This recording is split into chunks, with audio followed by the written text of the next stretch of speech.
FMR 101.3. Ava Cassidy with the wonderful song called Songbird. Now, Gallery 111 believes that contemporary art spaces should accept social responsibility, promote dialogue, and create safe spaces to engage the community in meaningful dialogue that can potentially improve all our lives. And that is why they chose to display Jean Theron Lowe's mixed media sculptural ensemble called My African Wild Dogs. And it's reported that the show has such a devastatingly emotional punch, or packs such a punch, that it leaves the viewer reeling. And deservedly, My African Wild Dogs is one of 4 nominations in the category for visual arts for the 2020 kykNET Fiestas. And the winners were announced at the awards ceremony on the 9th of February. And congratulations are, of course, in order because my guest, Jean Theron Lowe, was announced as the winner in the category Best Achievement in Visual Arts category. So before anything else, congratulations. Thank you so much. Wow, that's amazing. And Gallery 111 is currently showcasing the installation My African Wild Dogs in their studio in Loop Street. So tell us a little bit about this exhibition, the African Wild Dog. Why the African Wild Dog and your sort of metaphysical connection with them? Well, the African wild dog I chose because I say we all have a therianthropic animal that we form into when we go into trance. And the African wild dog, to me, it's so seriously endangered. There are only 397 dogs left in South Africa. But that was 2 weeks ago. Who knows? You Yes, know what I'm saying? Exactly. Yeah. And there are less than 5,000 left in Africa. So I think it's really a seriously endangered animal. And we, as humans, I think we always tend to look at the larger species, the rhinos and etc., but you kind of forget the smaller ones. And within this, I then interweave my feelings of angst living in this country, and I address certain issues like overpopulation is the first issue that I address in my sculptures. I basically do drawings and a sculpture. So every issue is addressed. As I said, overpopulation. Then I address violence on women, xenophobic violence in our country. I address farm murders, and then just myself. I address how I feel. So it's quite a complex body of work. I've been working on it since February 2015. So it's been a long process of deep thinking and cathartic, was it for you? Yes, it's not something that when people see it, they say, yes, jy moet hom diep en donker wees. But no, it's something that I didn't work on consistently, but it's basically taken a very long so period it was an evolving of thought, process. And then it evolved, yeah. So just tell me, what was the galvanizing moment that sparked you to say, I've got to do this? What was it? What was the spark? Funny enough, the spark was when in 2015 in February, Eskom started having power outages, and I'm a sculptor, so I was working on a critical deadline with another sculpture.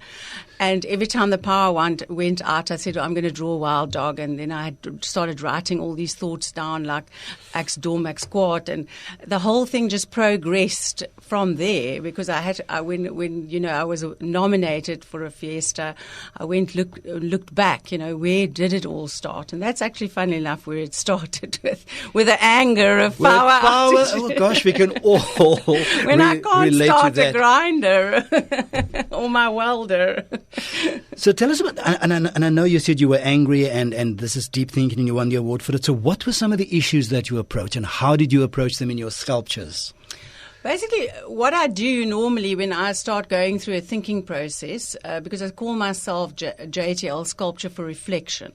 And what I try to achieve is that people actually stop for a moment in time and reflect on where we are on this planet. And I mean, I'm very concerned about where we are because of my background. I'm an architect and I did a few months of town planning. So all these issues are really important to me, and therefore I address it in drawings, where I have a drawing and then I draw another drawing below it, which is basically the shadow drawing of the one above, and then I develop a sculpture.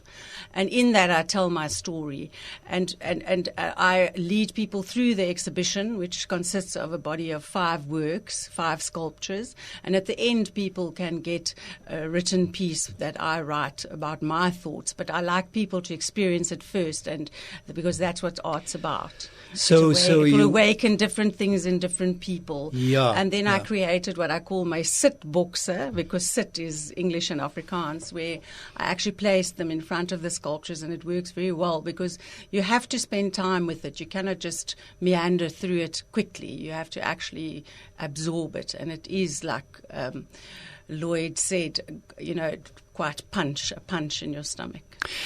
Now, I wasn't there yet, and I'm definitely going to go, but some of my miss friends... something if you don't go. I'm not going to, I promise you. And I have no excuse because I don't live too far from it anyway.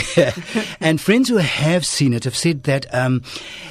exactly, you sit in those boxes and you chat. Now, for the listeners out there, and I particularly want us to explore this, because a lot of people actually don't go to galleries. It's normally, I find, the same people go to galleries. And some people are scared of galleries. They've been intimidated by going into a gallery, or they feel stupid, or they don't know what to do.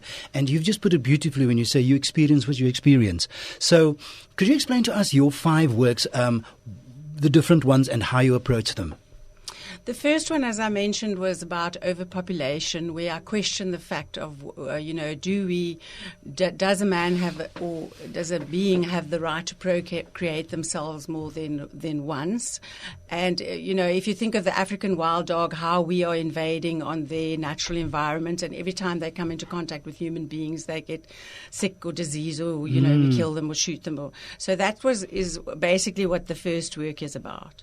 Then but just let's get a little bit now contentious here, because you did mention, for example, ex-President Zuma, with his 21 children. And, it made me thinking, he has a right to do that, but does he have a right to have 21 children? Well, it's actually more than 21. They're 23 now. Oh, my goodness. Because when I started, it was 21, and then the drawing became +1.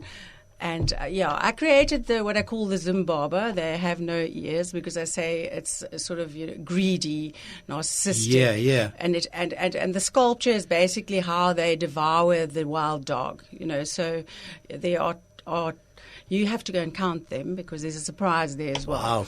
But and then the second work is about the forced vulnerability on women, because I say women are not vulnerable at all. It's due to the violence of men that women are vulnerable.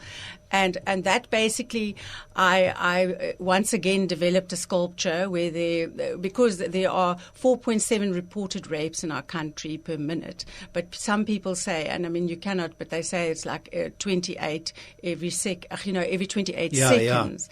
Yeah. And therefore I created something that looks almost like an hourglass, and you'll see how I represent, because in the top of the hourglass it's filled with red balls, and there are 5 faces representing this 4.7, and there are tiny ropes into the eyes that sew their eyes and their mouths closed. And the thought was that we should all shout out. We must break the thread of silence and speak about this, because that's the only way that we're going to be able to stop it, if we address it.